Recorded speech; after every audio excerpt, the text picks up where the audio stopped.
أعوذ بالله السميع العليم من الشيطان اللعين الرجيم. بسم الله الرحمن الرحيم.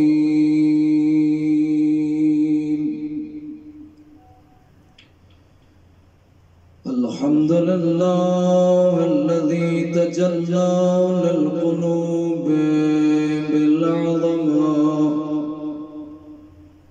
واحتجب عن الأبصار بالعزة واقتدر على الأشياء بالقدرة ولا الأبصار تثبت لرؤيته ولا الأوهام تبلغ كنها عظمته. ثم الصلاة والسلام على نور عرشه ومقسم فيضه السراج الوهاج صاحب التاج والمعراج أبي القاسم المصطفى محمد. اللهم صل على محمد وآل محمد وعلى أمير المؤمنين قائد الغر المحجلين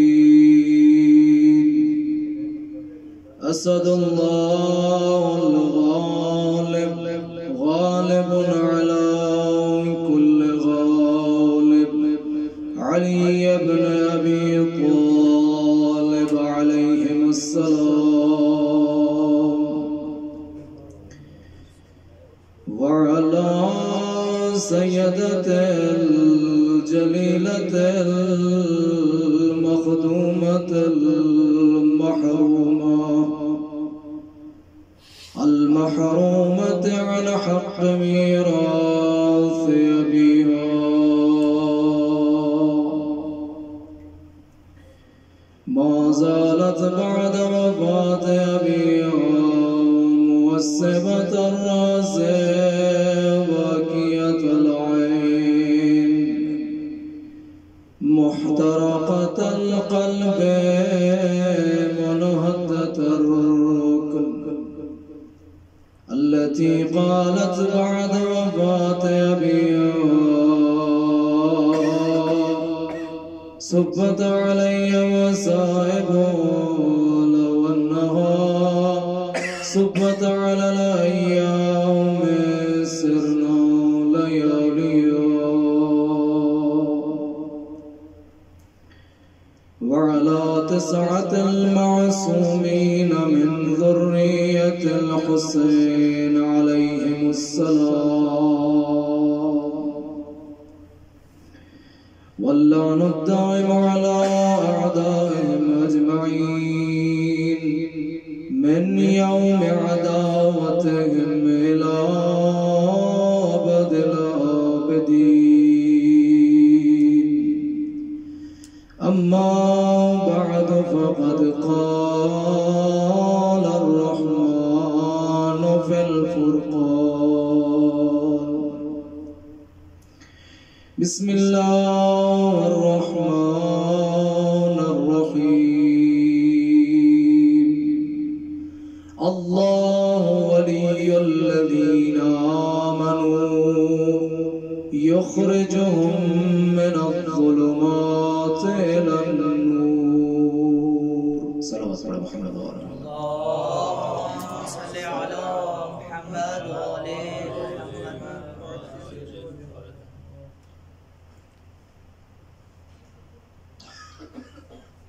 خداوند ذوالجلال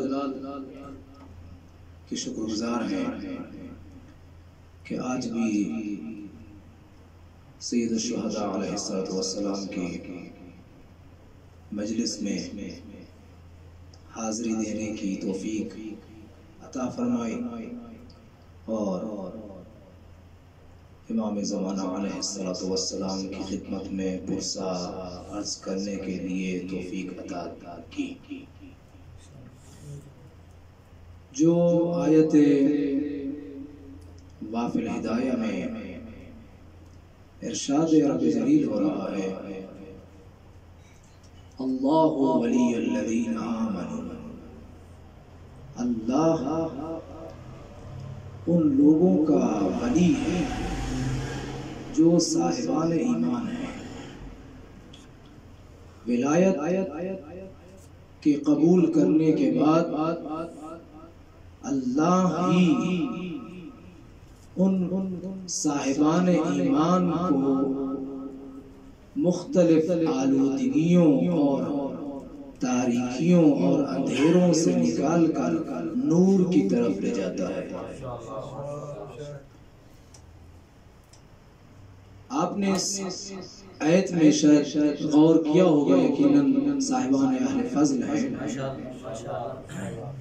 کہ قرآن کریم میں جہاں بھی ظلمات کا لفظ استعمال ہوا ہے مفرد کی صورت میں نہیں ہوا، جہاں پر بھی استعمال ہوا ہے ظلمات کا لفظ جمع کی صورت میں استعمال ہوا ہے۔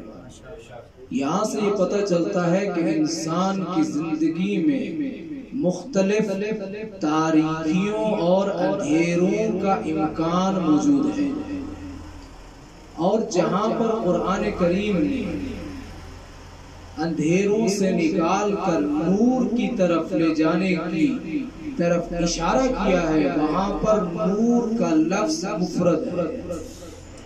یعنی انسان اگر تمام تر اندھیروں سے نکل کر نور کی طرف جانا چاہے، کثرت سے نکل کر وحدت کی طرف اسے جانا ہوگا، اور یہ کثرت سے نکال کر وحدت کی طرف لے جانا صرف اللہ ہے۔ اور دوسری طرف فرمایا والذین کفروا اولیاءہم الطاغوت، کہ اس ولایت کے مقابل میں ایک دوسری بھی ولایت ہے کہ اس کا کام یہ ہے کہ وہ صاحبان کفر پر اس کی سرپرستی ہے۔ سرپرست کون ہے؟ الطاغوت۔ طاغی کون ہے؟ ابلیس۔ اور ابلیس ہی ان کافروں کا سرپرست اور ولی ہے، اور جب وہ طاغوت کی ولایت کو قبول کر لیتے ہیں تب وہ نور سے نکال کر اندھیروں میں اسے داخل کرتے ہیں۔ جو کل ہمارا گفتگو کا عنوان سخن تھا وہ یہ ہے کہ انسان کی زندگی میں وہ کون کون سے اسباب ہیں کہ انسان کا راستہ ولی خدا سے دور ہو جاتا ہے، اور امام کی لشکر میں شمولیت اختیار کرنے کے بعد ایک ایسا لمحہ بھی پیش آ جاتا ہے زندگی میں کہ انسان ایک دم دیکھتا ہے کہ عمر سعد کے لشکر میں شامل ہے۔ دیکھیے جو کربلا میں امام حسین علیہ السلام کے بالمقابل تھے وہ سبھی علی مرتضیٰ کے لشکر کے مقابلے میں نہیں تھے۔ آپ نے تاریخ میں دیکھا کہ شبر ابن ذوالجوشن کے بارے میں ہے کہ شبر ملعون صفین میں اگر امیر کائنات کے لشکر کے سپہ سالاروں میں نہ بھی تھا تو حضرت کے لشکر کے سپاہیوں میں سے ایک تھا۔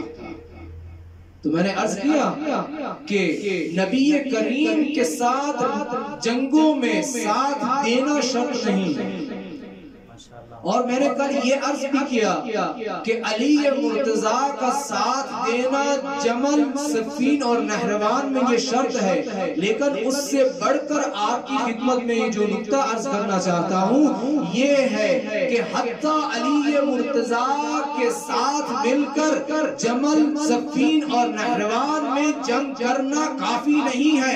اگر انسان اپنی زندگی کو دیکھنا چاہے، اگر سید الشہداء کے لشکر میں کربلا میں شمولیت اختیار کر لیتا ہے تو وہ علیہ السلام محمد آل محمد صلوات اللہم صلی علی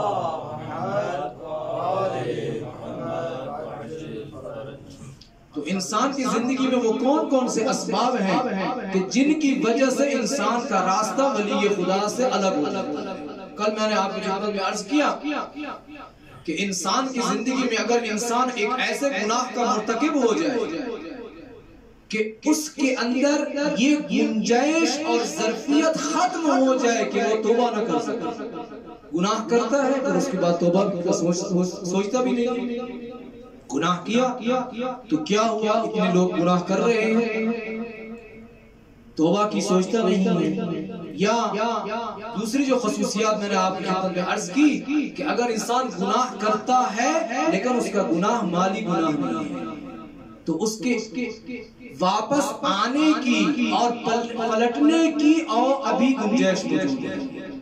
اور پھر میں نے عرض کیا کہ تیسری وہ صفت ہے کہ اگر انسان گناہ کرتا ہے لیکن اچھوں کے مقابلے میں نہیں آتا، جو سچے ہیں ان کے مقابلے میں انسان نہیں آتا تو اس کے واپس پلٹنے کی ابھی گنجائش موجود ہے۔ یہ پہلا سبب ہے۔ دوسرا سبب جو آپ کی خدمت میں عرض کرنا چاہتا ہوں آج وہ یہ ہے کہ اگر انسان زندگی میں یہ سوچ لے کہ مجھے اللہ کی ولایت کے دائرے میں ہی رہنا ہے، اگر انسان اللہ کی ولایت کو قبول کر لیتا ہے اور اسی ہی دائرے میں رہتا ہے آخری دم تک تو وہ اللہ کے لشکر میں، سید الشہداء کے لشکر میں شمولیت اختیار کر سکتا ہے۔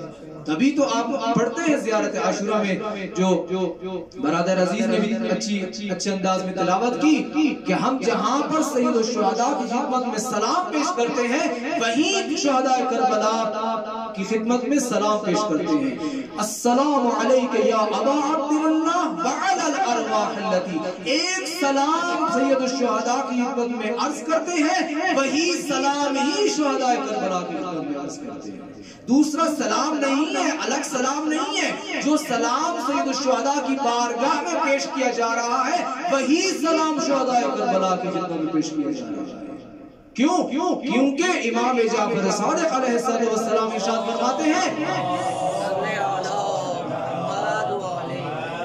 کہ جب حضرت سے سوال کیا گیا کہ اے مولا، جب اللہ تعالیٰ اپنی لاریب کتاب میں ارشاد فرما رہا ہے کہ اللہ ہی ولی ہے ان لوگوں کا جو صاحبان ایمان ہیں اور اللہ ظلمات سے نکال کر نور کی طرف لے جاتا ہے، تو یہ کون سی ولایت ہے؟ ہم اگر اپنی زندگی میں دیکھنا چاہتے ہیں کہ وہ کون سی اللہ کی ولایت الہیہ ہے تو امام صادق علیہ السلام ارشاد فرماتے ہیں کہ اے شخص تو یہ جان لے کہ ولایتنا ولایت اللہ، جو اللہ نے ولایت بیان کی ہے ہمارے اہل بیت کی ولایت ہے۔ یعنی اگر تم یہ جاننا چاہتے ہو کہ ظلمات سے نکل کر نور کی طرف جانا چاہتے ہو تو ہماری ولایت کو قبول کر کے آخری دم تک ہماری ولایت کو قبول کرتے ہوئے سر تسلیم خم کرتے رہو تو وہ علیہ السلام بھی بن جاتے ہو اور ہم اپنی ولایت پر قائم رکھتے ہیں۔ یہ ولایت الہیہ عجیب ولایت ہے کہ انسان آخری دم تک اس ولایت کی اسے ضرورت پڑتی ہے۔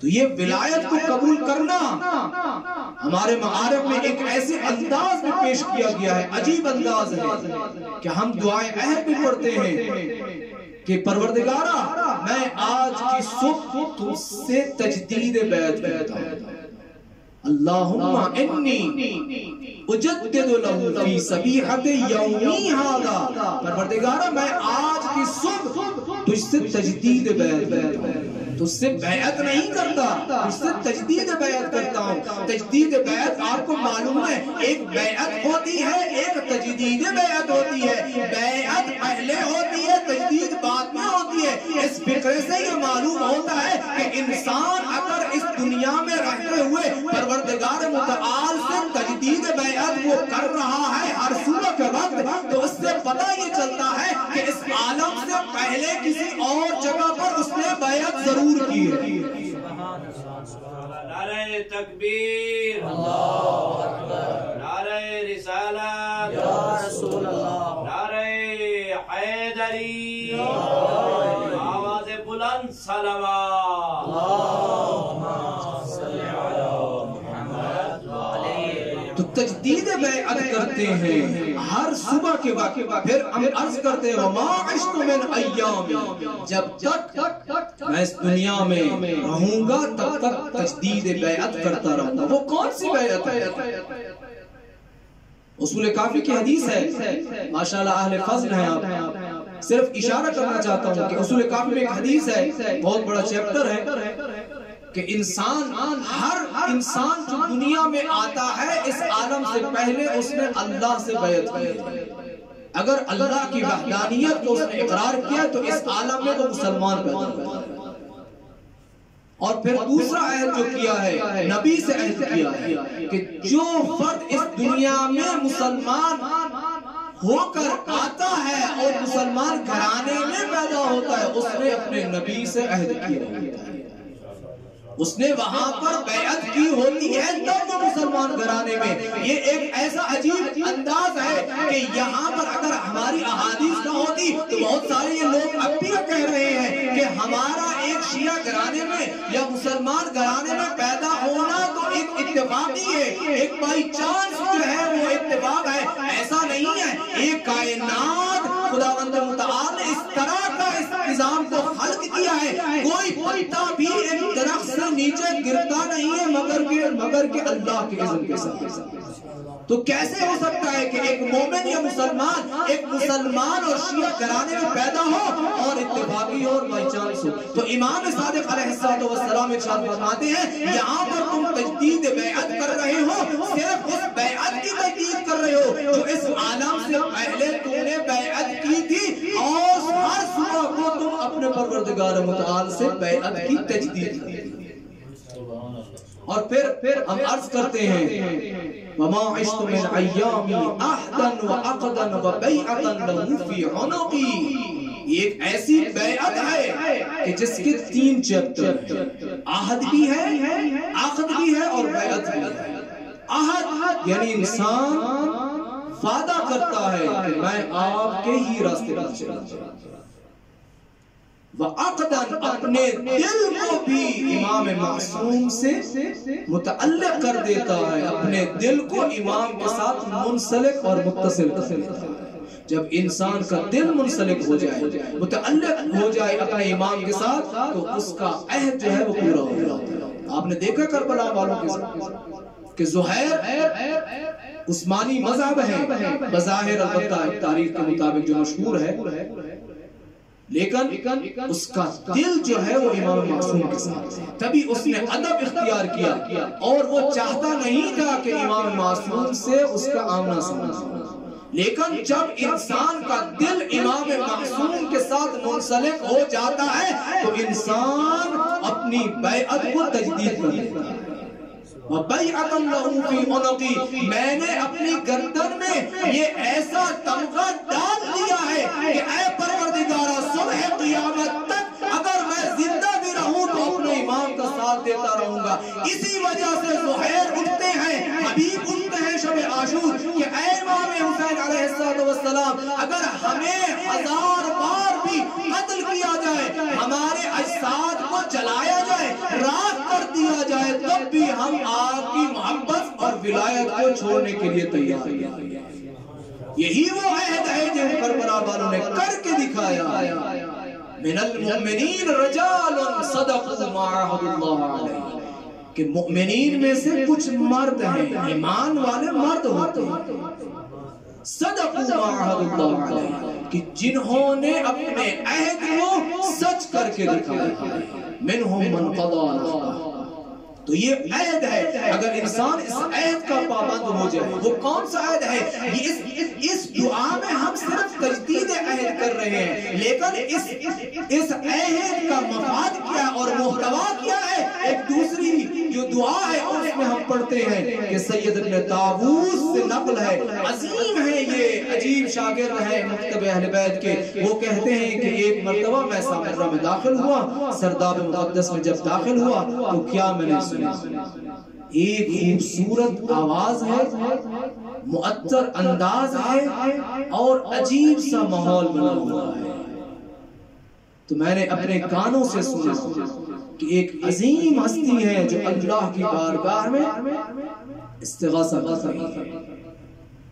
میں نے سنا کہ وہ فرما رہے ہیں وَهُوَ أَهْدِي إِلَيْهِ۔ میں اپنے ساتھ سوچ رہا تھا کہ یہ جو ہم دعائے عہد میں پڑھتے ہیں کہ پروردگارا انی اجدد لہو فی صبیحۃ یوم یادا، یہ کیا ہے، اس کا محتوا کیا ہے؟ تو میں نے اپنے کانوں کے ساتھ سنا کہ اس عظیم ہستی نے یہ فرمایا وَهُوَ أَهْدِي إِلَيْكَ وَمِيثَاقِي لَدَيْكَ فَأَبْذَلُ نَفْسِي وَمَالِي وَأَهْلِي وَجَمِيعَ مَا فَضَّلَنِي رَبِّي بَيْنَ يَدَيْ، کہ وہ عہد کا مفاد اور محتوا ایک جملے میں ہے کہ اگر انسان اپنی پوری زندگی کو اس عہد کو پورا کرنے میں لگا دے تو وہ سید الشہداء کے لشکر میں شامل ہے، وہ علیہ السلام بن جاتا ہے۔ تو کیا فرمایا وَهُوَ أَهْدِي إِلَيْكَ وَمِيثَاقِي لَدَيْكَ، وہ جو عہد پروردگارا میں نے کیا ہے اور اس کی تجدید عہد کر رہا ہوں، اور جو میں نے تجھ سے وعدہ کیا ہے وہ کیا ہے فَأَبْذَلُ نَفْسِي، اس کا پہلا مرتبہ یہ ہے کہ انسان اپنی جان کو اپنے امام کے نذرانے پیش کرے۔ اپنی جان کی ملکیت جو ہے صرف انسان کی جان کا جو نذرانہ ہے صرف امام کے اختیار میں ہے۔ اگر انسان اس دنیا میں رہتے ہوئے اپنی ناقابل جان کو امام کے راستے میں اس نے خرچ نہیں کیا تو یقین سمجھ لے کہ وہ اس کی جان شیطان کے راستے میں خرچ کرے۔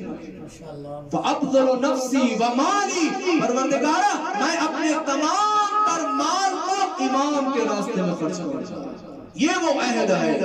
وَوَلَدِي وَأَهْلِي، پروردگارا میں اپنے اولاد اور اہل خانہ کو اس طرح تربیت کروں گا جیسے کربلا والوں نے تربیت کی، اور اس مقام پر ان کو فائز کروں گا، اپنی پوری کوشش لگا دوں گا، اپنی پوری محنت کروں گا کہ کربلا والوں جیسے میرے اہل خانہ بھی بن جائے، میرے بچے بھی بن جائے۔ فَأَبْذَلُ نَفْسِي وَمَالِي وَأَهْلِي وَوَلَدِي وَجَمِيعَ مَا فَضَّلَنِي رَبِّي بَيْنَ يَدَيْ، پروردگارا میں اپنی تمام تر کوشش کروں گا کہ جو کچھ تو نے مجھے عطا کیا ہے، جن نعمتوں سے تو نے مجھے نوازا ہے، میں اپنی تمام تر نعمتوں کو امام معصوم کی خدمت میں پیش کروں گا۔ صلوات پڑھیں محمد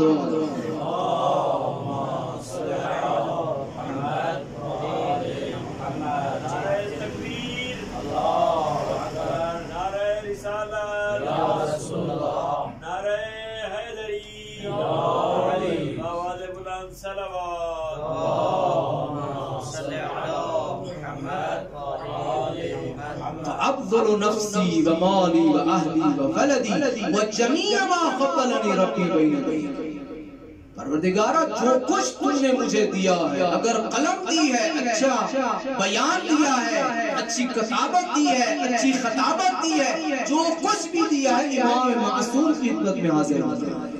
اگر قلم دی ہے تو صرف امام کے لیے لکھی ہے، اگر بیان دیا ہے تو یہ بیان امام کی خدمت میں نذرانہ پیش کرنا، اگر قدم دیا ہے تو قدم بھی امام معصوم کی طرف چلنے کے لیے استعمال ہوا۔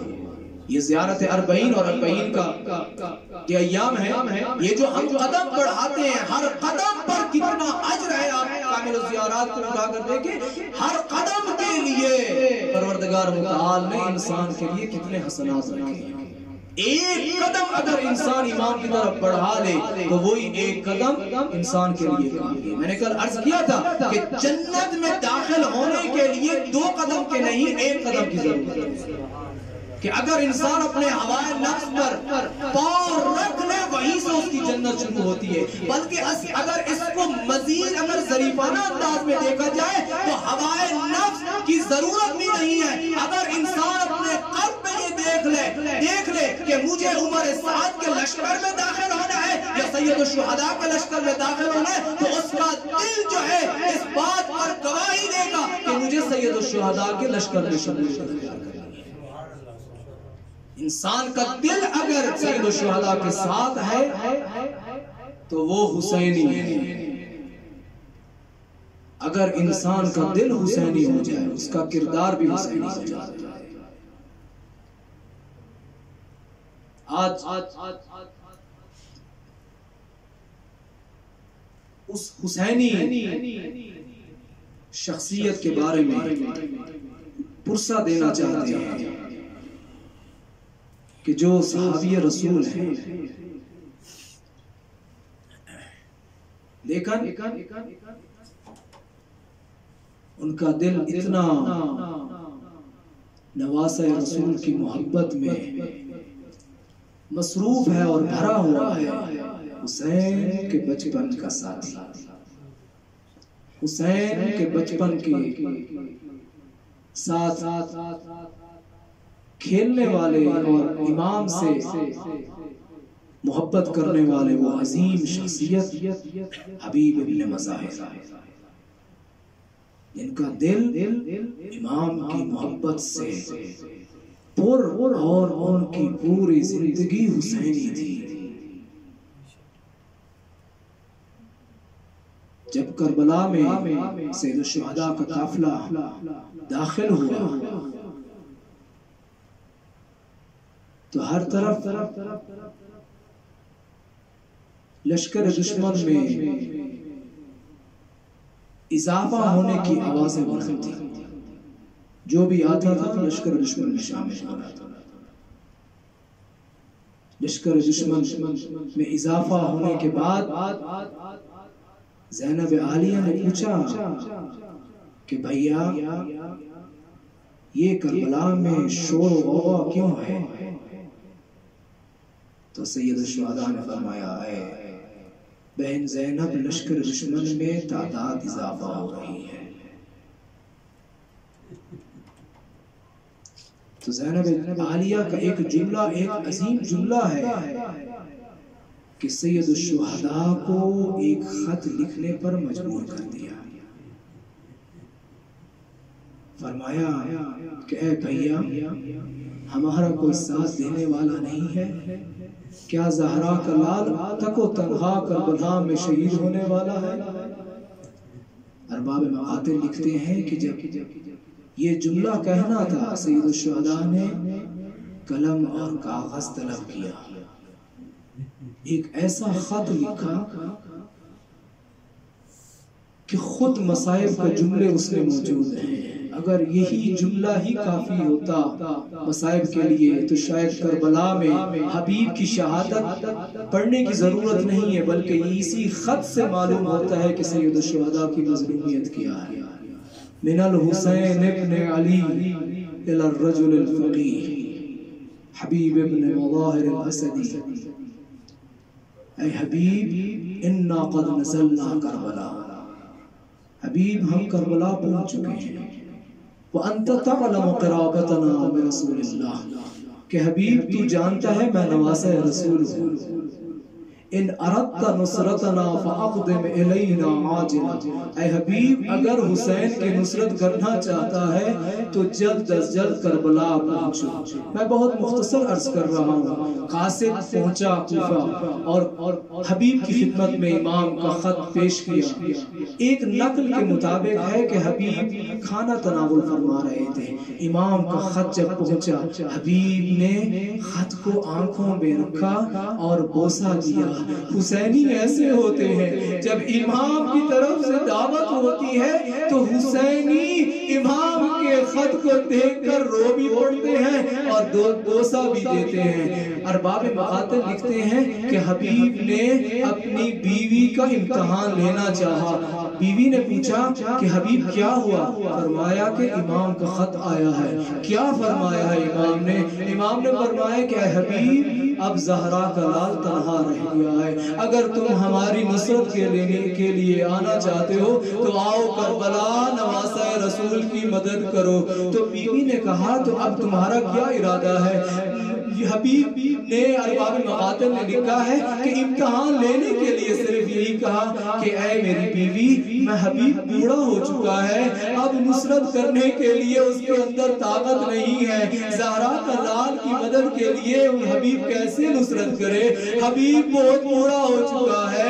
تو بیوی نے کہا کہ اے حبیب، زہرا کا لال کربلا میں اکیلا ہے اور تو اپنے بڑھاپے پل کا بہانہ بنا رہا ہے۔ چلو ٹھیک ہے، اگر تم کربلا نہیں جانا چاہتے تو یہ کرو کہ مجھے اجازت دو کہ میں نواسہ رسول کی نصرت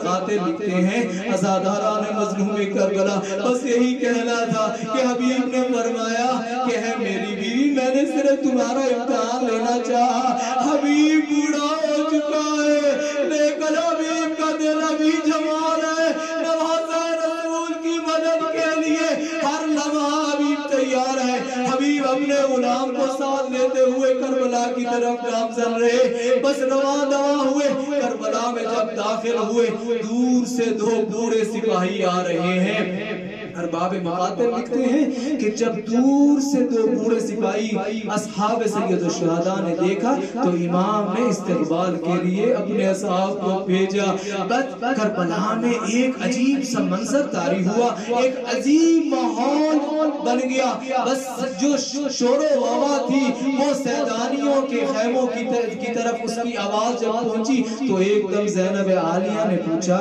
کہ اے بتاؤ کہ یہ کیا ہے یہ کیا شور ہو رہا ہے تو بتلایا گیا کہ حبیب آ گئے ہیں بس یہی کہنا تھا حبیب کا نام سننا تھا کہ زینب عالیہ نے یہ فرمایا کہ میرا سلام حبیب تک پہنچاؤ بس حبیب تک زینب عالیہ کا سلام پہنچانا تھا عزاداروں ارباب مقاتل نے ایک ایسا عجیب جملہ لکھا حبیب روتے ہوئے کربلا کی گرم زمین پر بیٹھ